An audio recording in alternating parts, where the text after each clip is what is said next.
Hey, John. There we go. Good. How Hey, you? I'm good. I'm good. How are you? Awesome. Happy to be here and answer any questions. I'm going to start us off in prayer and then answer any questions you got. And then I got a few recordings to go over. So Jesus, I just thank you for your life, what you've done for us. And I just pray we just continue to serve you in our families, in our communities, in our business. And I pray that we just trust you with everything. And I pray we just continue to chase after you in Jesus' name. Amen. Amen. Cool. So I know you had messaged me some questions. What questions do you have, John? Probably my always the biggest thing is just making contact with people. It's interesting though that I got a call this week. I got contact with a guy who I first talked to months ago. And so just doing the newsletter every week definitely works because this guy haven't talked to this guy in months and months and months, and all of a sudden he's ready to go. So that stuff's all good. But my biggest challenge is still like, how to get a hold of people, how to make contact, because they come into the system and it calls me, the system calls and tries to hook me up with them, and those often don't go through. And then I call them back and don't get a hold of Well, them. So after. I mean, yes, it's a numbers game, but that part's frustrating. I'd rather be talking to them and setting appointments, right? Yeah, no, that makes sense. That makes sense. I'm on two. Yeah, my computer does a bad job with backlighting. I'm Yeah, always messing with the lights. yeah. I guess it doesn't matter. What matters is the content. So your biggest thing is just getting into consistent contact with people, and once you get into contact, matter of getting them closed. The Yeah, and okay, I wonder how it normally goes. Like you talk to somebody and they're intrigued, they're interested in the cash offer, they're interested in new construction, they're interested in whatever. And how does that typically go? Do you usually like right on that call set up time to go see property with them if they're looking for new construction, or are you typically setting a time for a follow-up call? Yeah, good question. There's always a next move, right? So it depends on the individual on where they're at, and not being asking the right questions to get them to know what they actually really want. So I did a call last night that I'll pull up here for a guy moving from Grand Junction into Durango at like six. He's looking around 650, so not huge or anything, but I thought the call went really well. Um, and it was just a smooth conversation. But it really he you could tell he wasn't a big like he didn't really want to give a ton of information, but Right. it came kind of probing questions, right? Um, so I'll pull up my opportunities here and then find that recording. There's definitely some finesse and all that. Like this morning, a guy called me and he was calling for something I was interested in, and he was asking questions, but it was just question, question, question, question, question, question, question. It was like, is this an interrogation?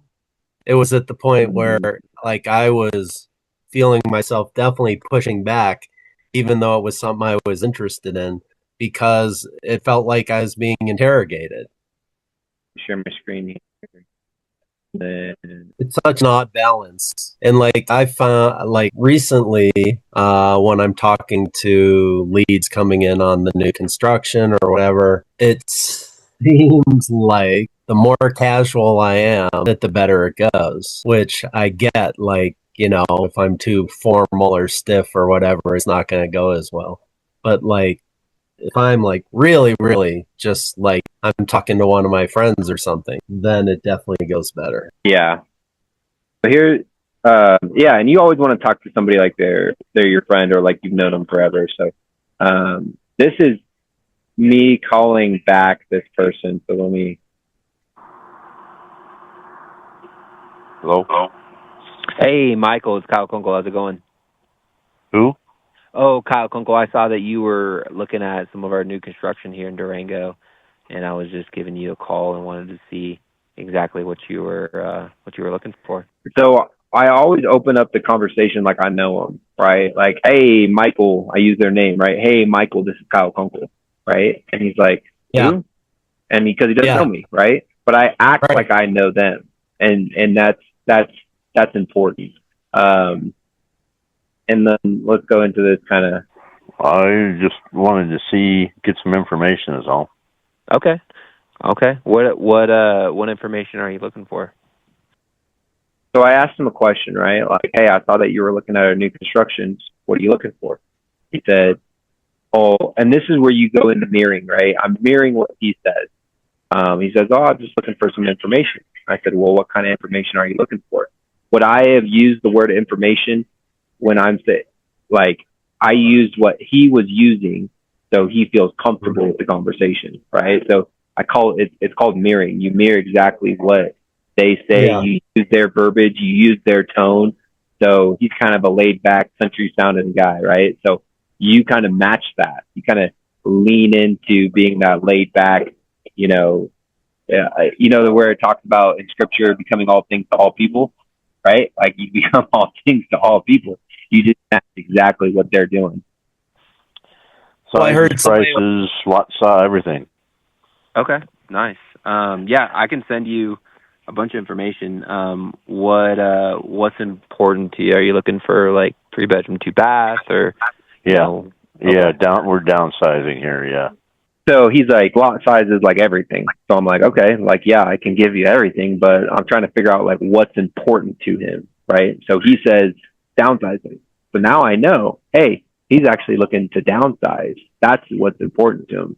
It's, that's the, I wouldn't say pain point, but that's one of the things that he's looking for. He's not looking for a 5,000 square foot house, right? Okay. Right. And then are you looking for new construction, single level? Not necessarily, but single level, yes. Okay. So in my mind, I hear downsize. So I think, okay, they're thinking older. That's probably going to be, one of their last homes. So probably wants a single level, doesn't want to climb upstairs, right? I asked Ford if does he want new construction. We know that's just the hook. And he said not necessarily, but some people really do, right? So I know, like, hey, I can send him any home that's single levels necessarily, and probably on the new. Okay. And then what area of town do you want to be in? It can be Cortez to Durango. Okay. Do you have a preference on that? Not really. Just something that's going to work for us, and got to have be nice to have some views of the mountains there, but. Okay. Views of the La Platas? I'm sorry? Views of the La Platas? Yeah. Yeah, okay. And then what's the 3-bedroom, 2-bath, single level? You guys are downsizing, so under 3,000 square feet, 2,500 square feet? I would say under 25 for sure. I mean, okay. 2 is fine. Okay. And what's kind of the price point you guys are looking to stay within? So I bring up price later, right? I'm verifying stuff in the home. Like I want him to feel comfortable with the conversation before I go in for price point. Around 650 or lower. Okay. And you guys have something you guys are looking to sell first? Yeah, we'll sell our place. We're in Grand Junction. It should sell pretty quick. Okay, cool. For some reason, I thought you were over in this area, but you're in Grand Junction. Mm-hmm. Okay, nice. What's bringing you this way? So I'm trying to figure out his why. Like, I know where he's from. Yeah. He's got to sell a house, and now I'm trying to figure out why. Like, why does he actually want to move? Just a change. And yeah. I have a daughter in college in Phoenix, so maybe get it a little closer. There you go. Have you done that flight down to from Cortez down? So now I'm just going into relational stuff, right? Like I find out like he wants to be a little bit closer to his daughter, stuff like that. So they're okay, cool. Like let's hit on some relational things here. The Phoenix? Not from Cortez. I'm from Junction to Phoenix a lot. Okay, yeah, of course. Yeah, there's a little like hopper plane that's pretty quick from Cortez to to Phoenix. It's like a 6-person plane, but the prices aren't bad. You can get in That's and out. Six people? Yeah. It's a small plane, the Cortez Airport, but you can get in and out. I mean, it's the same amount of time. You can get there in less than an hour, and cost wise, you can do round trip for $250, so it's not too bad. That's really good. Yeah, so $250 to $300 some. It just kind of depends. If you get it far enough out, it's not too bad. So right. Yeah, I have a team in Phoenix, so that's how I know that. Okay. Where's she going to school at? Okay, so the first 2.5 minutes, I basically qualified, right? The second half, I'm building rapport, building relationship, right? Trying to figure out. I'm taking notes because next time I'm gonna be like, hey, well, how's your daughter in school, right? Like that type of thing. She's going to what's called the Conservatory of Recording Arts and Sciences. Okay, cool. There you go. I like it. Yeah, just email me what you got, and I'll get a hold of you. Yeah, I'll go ahead and send over some stuff right around there, and then I'll also shoot you kind of how we find properties off market. So now I'm going into like a hook, right? Like this is my value proposition. Like why does someone want to do business with me versus somebody else, right? Because anybody can set up a search form, right? Okay. That's kind of like our specialty. Once we have a buyer kind of knowing exactly what they want, where they want to be, we can start to find some properties off market. So what cool. Do you know when you're planning to list your Grand Junction one? Oh, as soon as I find. So I layered in the value proposition. Now I'm trying to figure out timing. Like what's his actual timing? Does he have any pressure? What's the timing for him? Something I like, because we went through this about 5 years ago. I put my place up for sale. It sold in one day, and I wasn't ready. Yeah. So you want to make sure that doesn't happen again. Yeah. All right, Michael. Well, I'll go ahead and get some stuff sent off to you, and then we'll just reconnect here and see when do you plan to be up in this area? Oh, I mean, if there's something that is really interesting, I'll drive down. There you go. That's easy. Well, I didn't know if you were planning to be up here anytime soon, but that makes sense. Not with all the fires, the roads are closed. Yeah, I know. The smoke hasn't been too bad here, actually. I think the wind's blowing the other way. So, has it been bad for you guys? And it was a couple days ago. It's not so bad today, but Ouray, I think 550, that road's closed south of Ouray. Yeah. So you got to go Lizard Head through Moab, all the way around. Okay. Right. Yeah. Holy cow. Alrighty. Okay. Cool. Well, I'll send some stuff off to you, and then we'll just reconnect here. Okay. Alrighty. Take care, Michael. All right. Thanks. Yes, sir. Yeah, so continue to use his name. I think I used his name like 3 or 4 times, right? So that's obviously a check thing for me. I'm kind of putting tally marks. I like to try to get to 5. Always use their name at the end, right? Use their name throughout. So half the call was kind of just like building rapport a little bit, finding out a little bit about him. So big takeaway for me is that he's got to sell something first. Seems to have a pretty home that would probably sell relatively quickly. Now, what I would do on the next call is probably layer in the cash offer, right? Where it's like, hey, we could probably get you a cash offer on that house in Grand Junction and close relatively quickly, and it kind of explain the model. My guess is based on just he's probably not going to want to go that route because he thinks he can sell it on the open market, right? So very quickly, I'm going to know that I'm going to transition into, well, we could just look at that when we take it to the. Let me connect you with one of my business partners there, I can help leverage this in their marketing, and we can try to get you multiple offers at the highest price, right? So now I'm going to get a referral fee because I'm coming in with a value proposition. So, which a lot of times when someone's moving to Denver or from wherever or into wherever they're moving from, they got to sell something first. And so you want to be able to bring in that cash offer, either on the call or later on. Right? And so I would have brought it up if I didn't feel like I had them on the hook. But I feel like I have them on the hook on the buying side, and I've built the rapport. I've layered the proposition of, hey, once we know what someone looking for, we can help them find property off market. And so I kind of go over that in the webinar that I shot. So on my follow-up, I said, nice chatting, Michael. I always follow up right after the call, right? So a couple minutes after we hang up, I will put something together and send it off. The webinar explains is how we help clients find homes off market. Check that out, right? So I'm layering in a value piece that is going to, how do I say that? It's going to indoctrinate him into how we do things. And so I think that's like one of the things is that if he goes and registers and spends 5 minutes, he's going to spend 45 minutes, an hour watching about how we have buyers, right? So he's spending more time. You know, it's the same thing with YouTube, right? So after your call, great connecting with you. I know you're looking for homes in these areas. Go ahead and check out some of the property tours that we did. It'd be a good idea for that area, right? So that's kind of the play is that you want to layer in a video that he can go back and watch for indoctrination.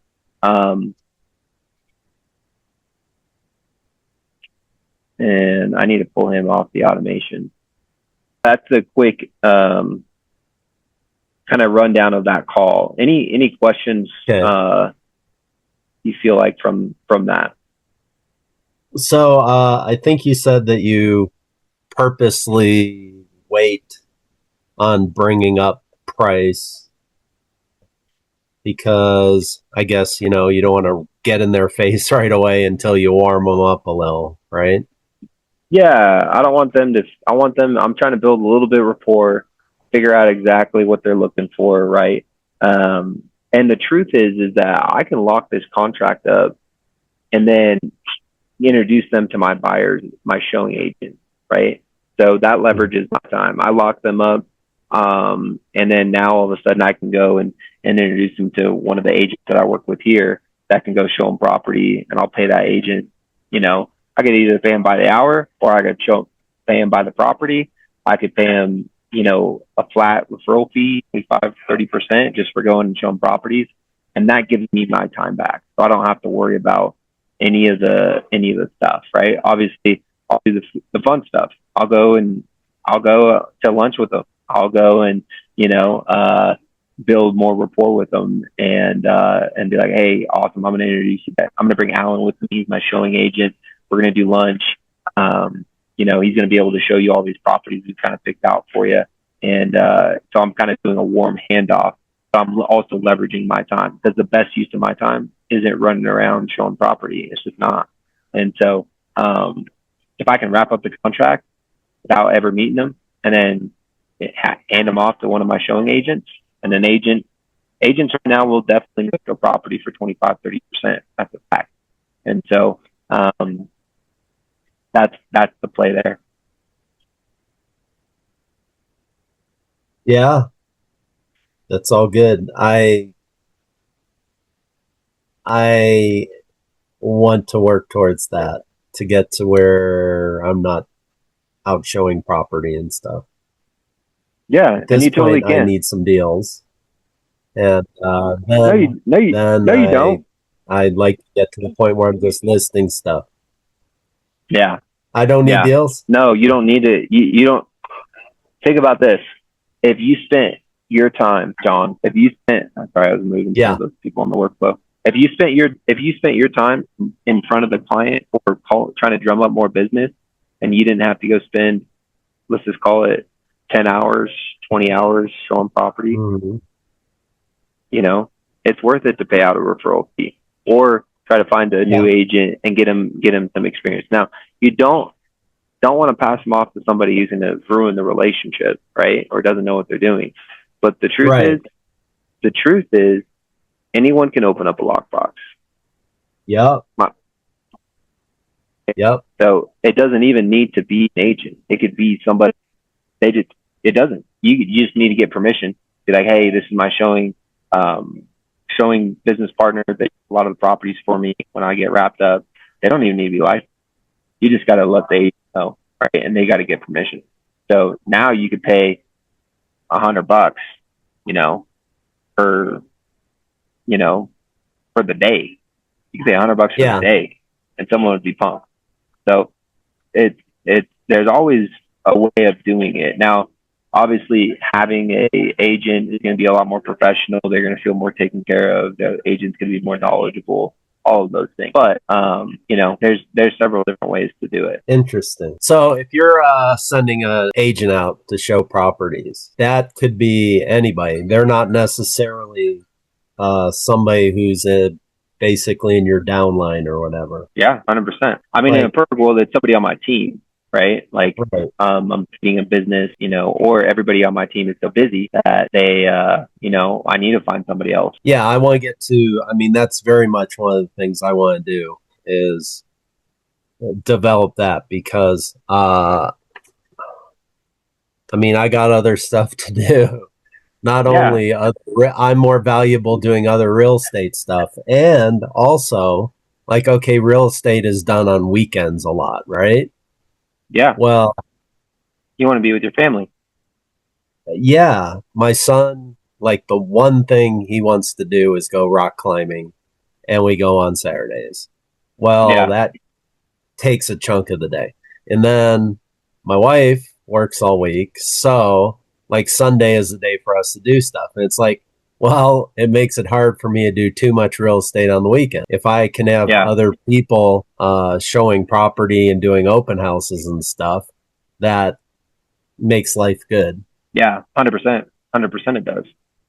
So, I think that's something that you just got to build it into build a system around it, right? So over the next 90 days, what does that system look like for John? How do I build someone? How do I, because part of it is maybe it doesn't have to be a new agent. It could be any agent. And they just need to go through the 2-day workshop that we're doing in August, to become competent and confident and be able to talk that language, all of those things. And honestly, agents kind of want to start showing property, showing agent. Great. They just have to they could be somebody who's a great waitress or waiter, right? Because they're good at serving people. They're good at bringing they bring a cooler of drinks for people and some snacks, and they stop for lunch, and they got the listing information, and they open up the doors. They're going to read the information just like you are. So it's you don't have to be there. And so basically I think a lot of agents probably get in the way too much on showings anyway. If somebody's got a decent personality to where they can connect with them at all, and like you said, they're opening doors. How hard is that, right? So my 6-year-old daughter can open doors, right? So it's right. And most of the time, the person walks in, they look around, and they know within the first 5 minutes if this is something they want to be in anyways. So it's there's only, and most of the questions really come afterwards, right? Right. And so those are things that you can dig into, or that you're going to look up anyways. So truth, get a showing agent. Mm-hmm. Yeah. The questions that come up, okay, occasionally there's probably something at the showing that I can do that makes a difference. But a lot of it is well, how old's the water heater? How old's the roof? Whatever. Yeah. That can all be done later. Yeah. It's do I like the house or do they not like it? That's what it comes down to.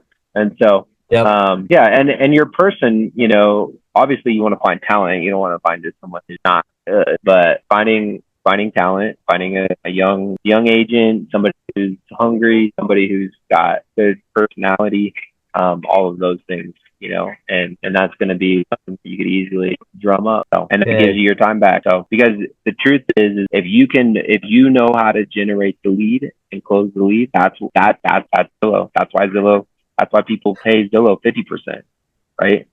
If you think about it, all the people who use Zillow, they're just showing agents. That's all. They're glorified showing agents. They work for Zillow. So, cool. Well, that's what I got, man. I got to jump. Are you But traveling? I'm not traveling. No, I'm in the town next door looking at a project in Pagosa. So Cool. Well, I really appreciate you getting on, and good stuff. So have an awesome day. you too, brother. Keep jamming. Keep getting those leads, man. Keep getting in the Thanks. conversation. So that's the name of the game. Thanks. I appreciate you. Yes, sir. See you, See ya, Kyle. Sean.